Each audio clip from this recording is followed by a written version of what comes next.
The diplomatic station orbited the neutral moon of Kepler 442c, a gleaming structure of metal and glass that housed representatives from 12 different species.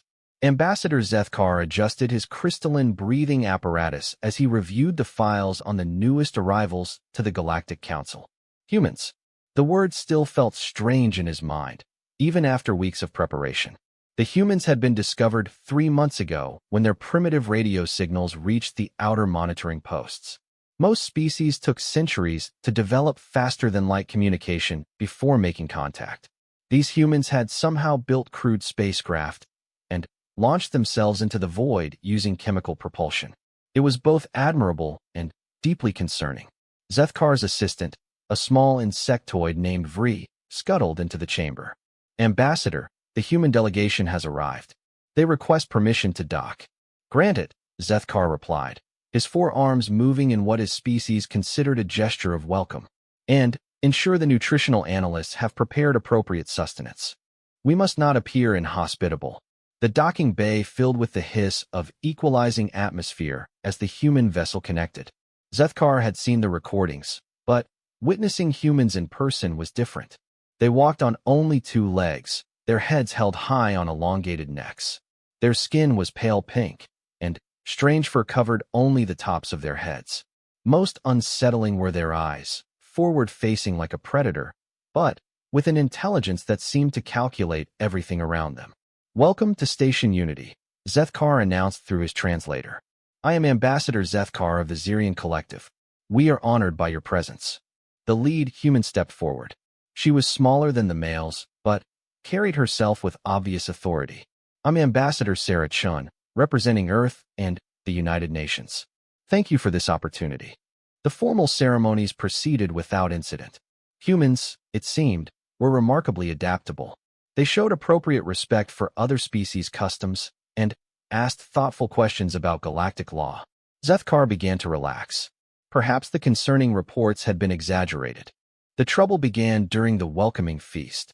The dining hall had been carefully prepared with appropriate foods for each species. The Xerions required crystallized minerals. The insectoid Vria's people consumed a sweet nectar.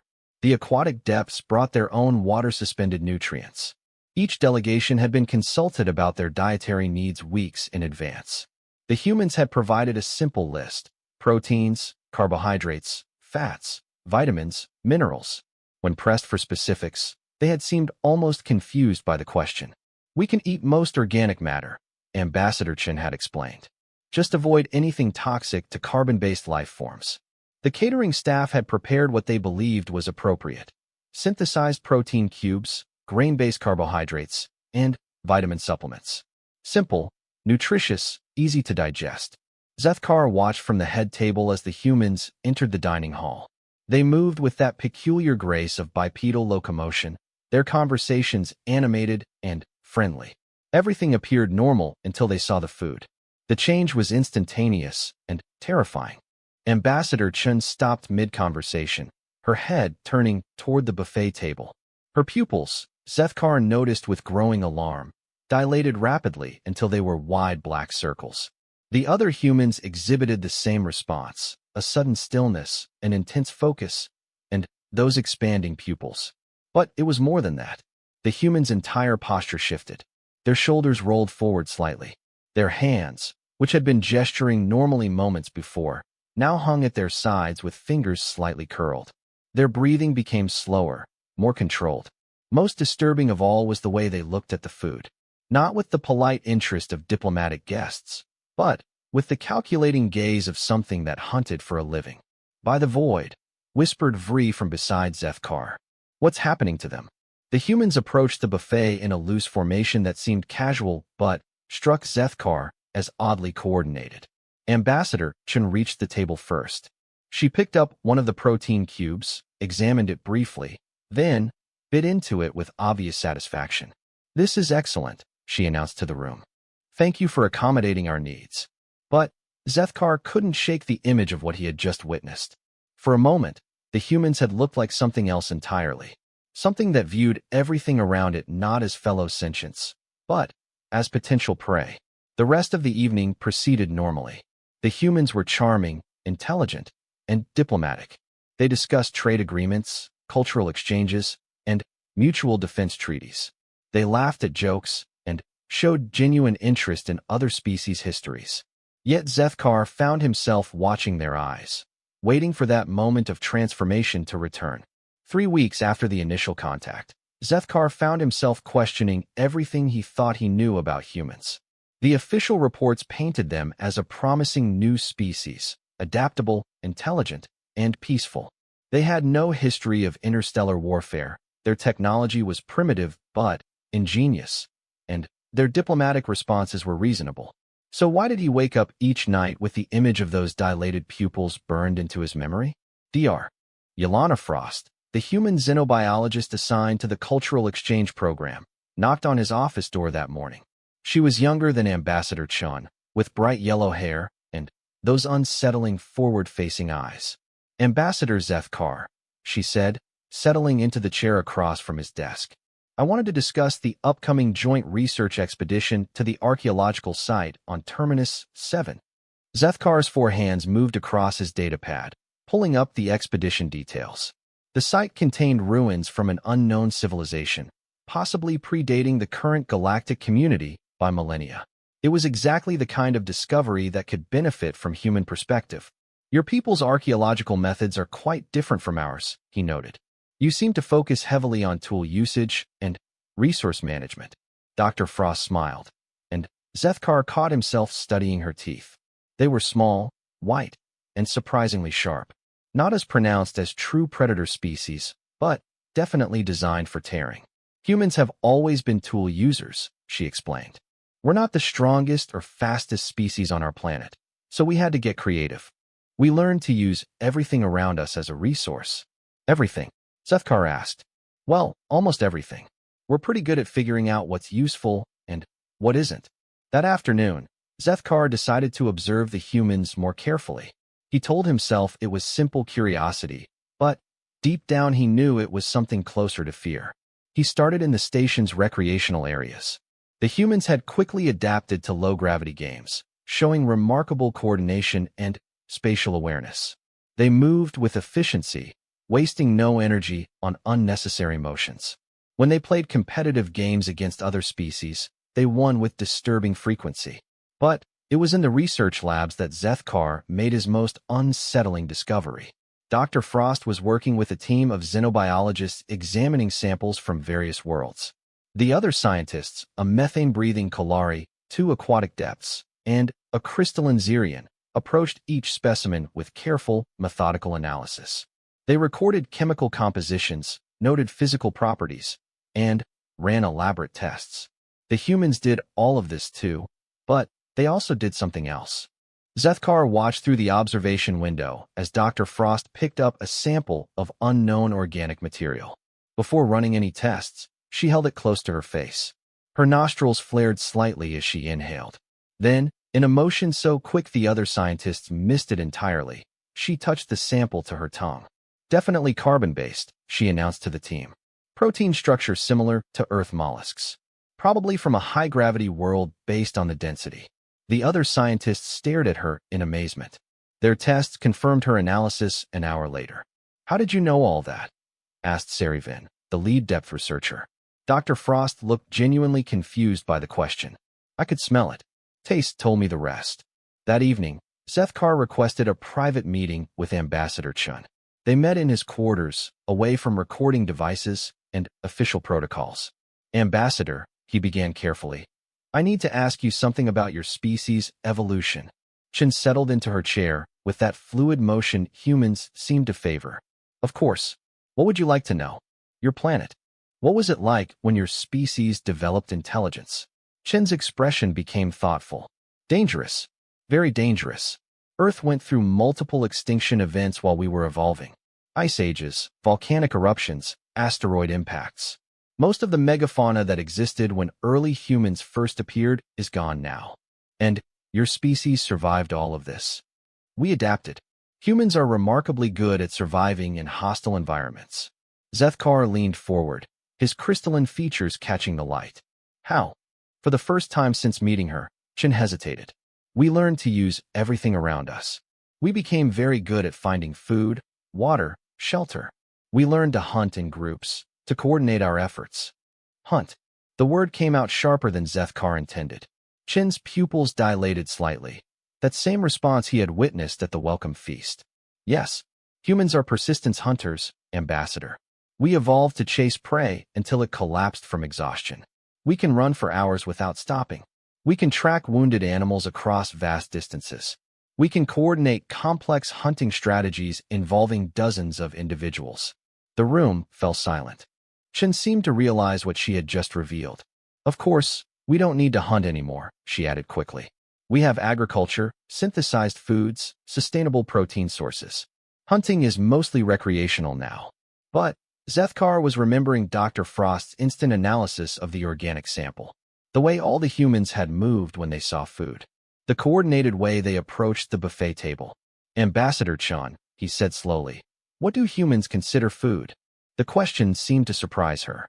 What do you mean? I mean, specifically, what can your species consume for sustenance? Chin was quiet for a long moment. When she spoke, her voice was matter-of-fact in a way that chilled Zethkar to his crystalline core. Almost anything organic. Plants, animals, fungi, bacteria. We can process raw meat, fermented vegetation, even some types of bark and roots. Human digestive systems are remarkably adaptable.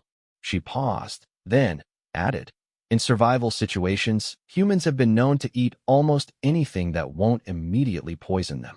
After Chin left, Zethkar sat alone in his quarters, staring out at the stars.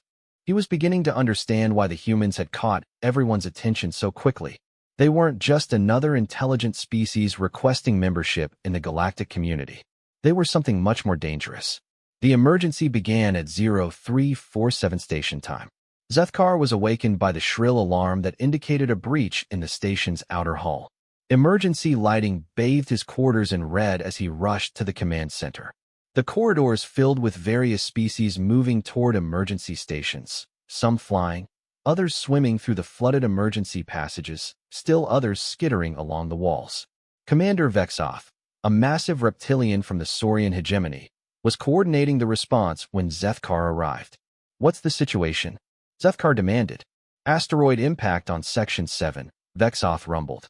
Not large enough to cause catastrophic damage, but we've lost atmosphere in 3 compartments. Worse, the impact damaged the primary food synthesizers. Zethkar felt his crystalline structure vibrate with concern. The food synthesizers were critical systems. Without them, the station's diverse population couldn't maintain their specialized diets. Some species could survive for weeks on emergency rations, but others required specific nutrients daily. How long until repairs are complete? Engineering estimates 47 hours minimum. That was too long for several species aboard the station. The methane-breathing Kalari delegation would begin suffering organ failure within 30 hours without their specific atmospheric nutrition. The photosynthetic Verdani needed particular light wavelengths that the emergency systems couldn't provide. What about the human delegation? Zethkar asked. Do they need specialized nutrition support? Vexoth's scaled head tilted. That's the strange thing. I contacted Ambassador Chin an hour ago. She said humans would be fine and asked if they could help with the crisis. Help how?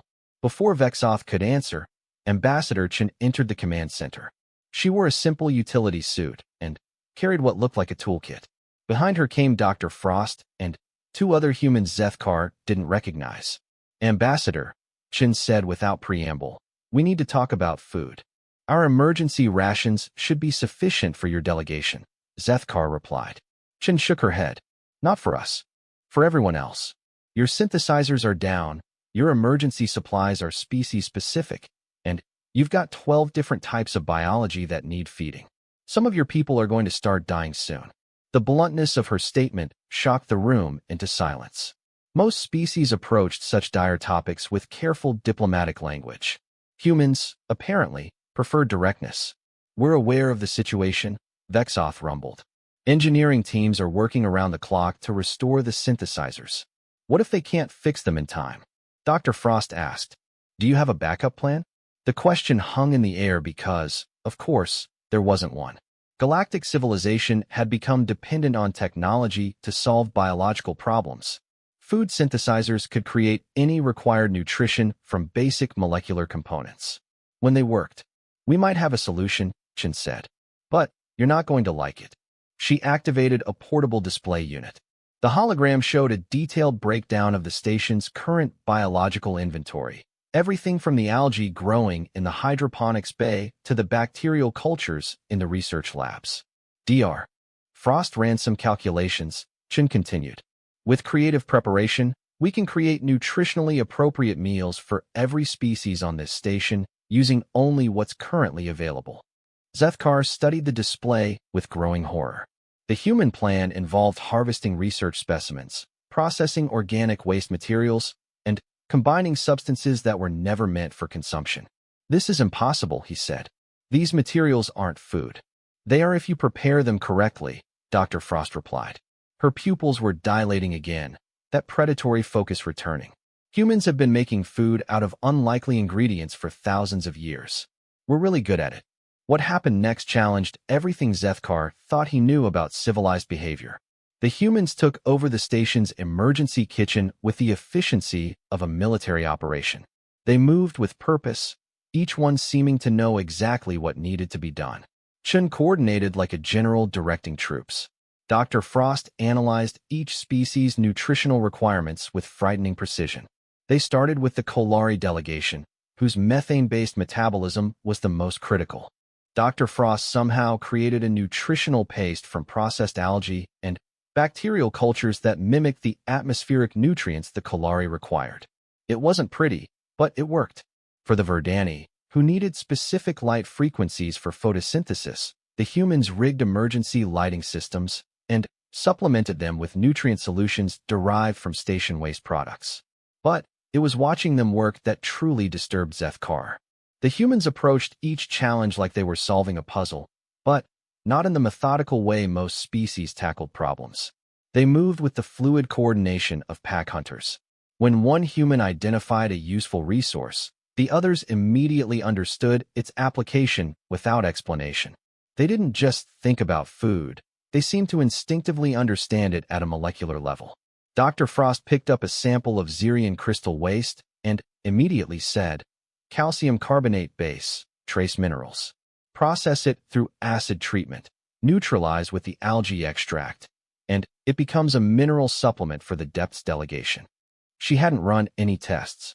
She hadn't consulted any databases. She just knew. The most unsettling moment came when one of the human technicians found a dead service robot in a damaged section. The robot had been crushed by debris, its bioneural circuits exposed. "Those neural fibers," the technician said to Chun. "They're organic, right? Carbon-based." Chun examined the robot briefly.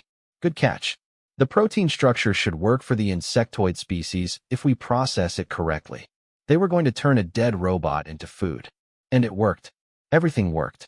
Within 18 hours, the humans had created nutritionally appropriate meals for every species on the station using nothing but scraps, waste products, and materials that weren't meant to be consumed. More importantly, everyone who ate the human-prepared food not only survived but showed improved energy levels compared to emergency rations. As Zethkar watched Ambassador Chen coordinate the final food distributions, he realized something that made his crystalline structure vibrate with a new kind of fear. The humans weren't just clever problem solvers. They were something much more fundamental and terrifying. They were the ultimate survivors. And survival, Zethkar was beginning to understand, was just another word for being very, very good at consuming everything around you. When the food synthesizers came back online 2 days ahead of schedule, Zethkar almost felt disappointed. He had been watching the humans work, trying to understand the biological imperative that drove their approach to every problem. Now he was starting to think he didn't want to know the answer.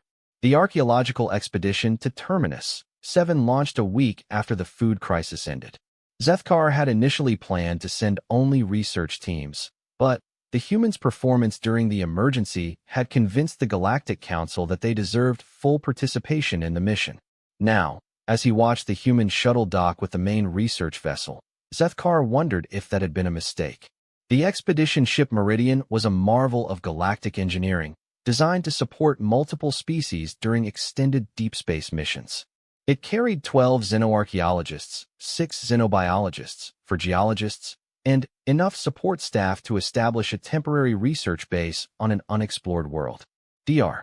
Frost emerged from the human shuttle carrying what looked like primitive tools, metal implements, rope, and containers made from organic materials. Behind her came 3 other humans, Dr. Marcus Webb, a muscular man with scarred hands, Dr. Lisa Park, whose intense gaze reminded Zethkar uncomfortably of the feeding response he had witnessed, and Dr. James Morgan, who moved with the fluid efficiency Zethkar was beginning to recognize as distinctly human. "Welcome aboard," said Dr. Thexani, the expedition's lead archaeologist. Her crystalline form sparkled in the ship's lighting as she gestured toward the briefing room. "We're excited to have human perspectives on this discovery." Terminus 7 was a dead world orbiting a dying star. Long-range scans had revealed massive structures buried beneath millennia of accumulated dust and debris. The civilization that built them had vanished without a trace, leaving behind only questions. During the initial briefing, the human team asked unusual questions. "What do we know about the climate when this civilization existed?" Dr. Webb inquired. "Preliminary atmospheric analysis suggests a temperate environment with seasonal variations," Dr. Thexani replied. "Why do you ask?" "Seasonal changes affect food availability," Dr. Park explained. "That impacts everything: urban planning, population distribution, social structures, even religious beliefs." Dr. Thexani's crystalline features flickered with confusion. "We focus on technological achievements and cultural artifacts. Food procurement is usually a minor consideration in archaeological analysis." Dr. Frost leaned forward, her pupils dilating slightly in that way Zethkar, now associated with intense human focus. "Food procurement isn't minor. It's fundamental. Show us where they lived, and we'll tell you what they ate. Show us what they ate, and we'll tell you everything else about them." The descent to Terminus 7 took 6 hours. Zethkar spent most of the journey observing the humans. They were different from other expedition members in subtle but important ways. While other species reviewed technical specifications and theoretical frameworks, the humans studied topographical maps, weather patterns, and biological surveys. Dr. Morgan pulled up holographic displays of the planet's surface, pointing to specific geographical features. "Look at these river systems. They've changed course at least 3 times in the last 1,000 years. That tells us about flooding patterns, which affects agriculture. And this mineral distribution," Dr. Webb added, highlighting deposits across the landscape. "High iron content in the mountains, copper veins near the coast, salt flats in the desert. Trade routes would have followed these resources." They weren't just studying an archaeological site. They were hunting, tracking an entire civilization through the remnants of its survival patterns. The ruins were more extensive than anyone had imagined. Massive stone structures rose from the planet's surface like the bones of some enormous creature. The architecture was beautiful but alien, flowing curves that seemed to grow from the landscape rather than being imposed upon it. The standard archaeological approach was methodical: establish a base camp, divide the site into grid sections, begin careful excavation of promising areas. It was precise, scientific, and would take months to yield significant results. The humans had a different approach. Dr. Frost walked directly to a collapsed wall and began examining the stones with her hands, not scanning them with instruments, actually touching them, feeling their texture, smelling them. "Limestone base with organic binding agent," she announced. "The binding agent is plant-based, probably tree resin mixed with vegetable fibers. This tells us they had extensive forest coverage when the structure was built." Dr. Park found what looked like a refuse pit, while other archaeologists prepared to excavate it with delicate tools over several days. She simply knelt down and began sifting through the contents with her bare hands. "Bone fragments," she said, holding up various pieces. "Multiple species, some domesticated, some wild. Tool marks indicate systematic butchering. They were hunter-gatherers transitioning to agriculture." Within hours, the humans had constructed a detailed picture of the vanished civilization that contradicted most of the expedition's initial assumptions. "They weren't pure technologists," Dr. Morgan explained to the assembled research team. "Look at the settlement patterns. The big structures aren't just ceremonial, their food storage, and processing centers. Everything else builds out from there. Dr. Webb pointed to carved symbols on a partially buried wall. These aren't just decorative. They're instructions. Seasonal markers, probably indicating when to plant crops, when to hunt specific animals, when to harvest. But it was Dr. Frost's discovery that changed everything. She had been exploring a section of ruins that other teams had dismissed as too damaged to yield useful information. The stones were cracked and weathered, the structures partially collapsed. Most archaeologists would have moved on to better preserved areas. Instead, Dr. Frost crawled into a narrow crevice between fallen stones. She emerged 20 minutes later, covered in dust, and carrying a collection of objects that made the entire expedition team stop what they were doing. "They're still here," she said simply. The objects were tools, but not the kind of tools most species associated with advanced civilization. They were knives made from volcanic glass, fishhooks carved from bone, and containers woven from plant fibers. Primitive by galactic standards, but perfectly preserved. More importantly, they were clean, recently used. "That's impossible," Dr. Thexonis said. "This civilization died out thousands of years ago." Dr. Frost shook her head. "No, they adapted. When their big civilization collapsed, they didn't die. They went back to what worked. They survived." As if summoned by her words, figures began emerging from the ruins. At first, they seemed like shadows moving between the stones. Then, Zethkar realized they were beings, tall, thin, covered in simple clothing made from animal hides and plant fibers. The expedition team froze. First contact protocols demanded careful procedures, universal translators, diplomatic protocols. No one knew what to do, except the humans. Dr. Park reached into her pack and pulled out a container of the nutritional paste she had created during the station emergency. She held it out toward the approaching figures and made a simple gesture, hands open, offering food. The response was immediate. The being's posture relaxed. Their leader stepped forward and accepted the container. He examined it briefly, tasted it, and made a sound that needed no translation. "Gratitude." Dr. Frost spoke quietly to Zethkar. "They've been watching us since we landed, probably trying to figure out if we're a threat. Food offering is universal. It shows peaceful intent." As night fell on Terminus 7, Zethkar found himself sitting around a simple fire, sharing a meal with beings whose civilizations supposedly died millennia ago. The expedition's advanced equipment sat and used while humans and aliens communicated through the most basic form of diplomacy, sharing food. The humans weren't just archaeologists, Zethkar realized. They were something much more fundamental. They understood survival at a level that other species had forgotten during their technological evolution, and they recognized it in others. The revelation came during the third day on Terminus 7, when the expedition team finally understood what they were really looking at. The survivors weren't the remnants of a collapsed civilization.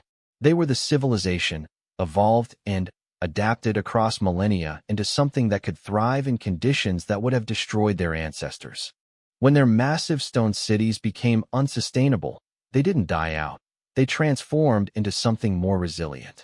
Zethkar watched Dr. Frost communicate with the Terminus survivors through a combination of gestures, shared meals, and what appeared to be an intuitive understanding of survival priorities. She didn't need universal translators or diplomatic protocols.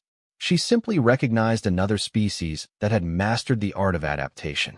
"They've been watching galactic civilization for centuries," Dr. Frost explained to the assembled team. "Long-range sensors, intercepted communications, crashed survey probes. They know all about us." The survivor leader, whom the team had begun calling Elder Kesh, confirmed this through careful pantomime and simple mathematics scratched in the dirt. His people had observed dozens of species exploring their world over the past several hundred years. They had learned to hide, to watch, to evaluate potential threats. "Why didn't they make contact?" asked Dr. Thexonis. Dr. Park, who had been sharing hunting techniques with some of the younger survivors, looked up from where she was demonstrating how to make rope from plant fibers. "Because they're smart. Look at galactic history. What happens to primitive species when advanced civilizations find them?" The question hung in the air like an accusation. Galactic civilization prided itself on peaceful contact and cultural preservation, but the reality was more complex. Advanced species inevitably altered the worlds they touched, usually for the better, but not always in ways the native populations wanted. The survivors of Terminus 7 had chosen a different path. They had watched, learned, and maintained their independence by mastering the one thing that advanced civilizations had largely forgotten: the ability to thrive with minimal resources. It was Dr. Morgan who made the connection that changed everything. He had been studying the survivors' tool-making techniques with the fascination of someone seeing impossible engineering solutions. Their knives stayed sharp for years without maintenance. Their nets caught fish more efficiently than advanced synthetic materials. Their food preservation methods could keep organic matter fresh for months without refrigeration. These aren't primitive techniques, he told Zethkar that evening. They're refined, perfected over thousands of years of continuous development. They've been innovating this entire time. They just innovated in a direction galactic civilization never considered. The survivors had evolved beyond the need for large-scale infrastructure. Their technology was biological, sustainable, and completely integrated with their environment. They could survive anywhere, adapt to anything, and thrive under conditions that would challenge even advanced galactic species. They had become the perfect expression of what humans were still becoming. The breakthrough in communication came when Elder Kesh approached the human delegation directly. He had been observing them for 3 days, watching how they interacted with their environment, how they approached problems, how they thought about resources and survival. He spoke directly to Dr. Frost in his own language. The universal translator couldn't process it, but somehow she understood the essential meaning. He says we're the first species they've met that think like they do, she told the others. He wants to know if all humans are hunters. The question sparked a debate that continued long into the night. The other expedition members argued that humans had evolved beyond their hunting instincts, that they were now civilized beings who used technology and cooperation instead of predatory behavior. But Zethkar had been watching humans for weeks now. He had seen their pupils dilate at the sight of food. He had watched them coordinate during the emergency, like pack hunters pursuing prey. He had observed their intuitive understanding of survival dynamics that other species had to learn through academic study. Dr. Frost, he said carefully, what would you tell him? Are humans still hunters? Dr. Frost considered the question for a long moment. When she spoke, her voice carried a weight that made everyone listen. We hunt problems, she said. When there's no food, we hunt for ways to create it. When there's no shelter, we hunt for materials to build it. When there's no solution, we hunt until we find one. We never stopped hunting. We just expanded our definition of prey. Elder Kesh nodded when this was explained to him. Through gestures and simple words, he conveyed that his people had made the same transition. They didn't hunt animals anymore unless necessary. Instead, they hunted knowledge, opportunities, and solutions to survival challenges. They had seen dozens of galactic species visit their world. Most were focused on technology, resources, or scientific discoveries. Only the humans understood that the real treasure on Terminus 7 wasn't ancient artifacts or mineral deposits. It was the knowledge of how to survive anything. The expedition returned to Station Unity with more than archaeological findings. They brought back a fundamental shift in how galactic civilization thought about human capabilities. The official reports described successful contact with a previously unknown species and significant archaeological discoveries.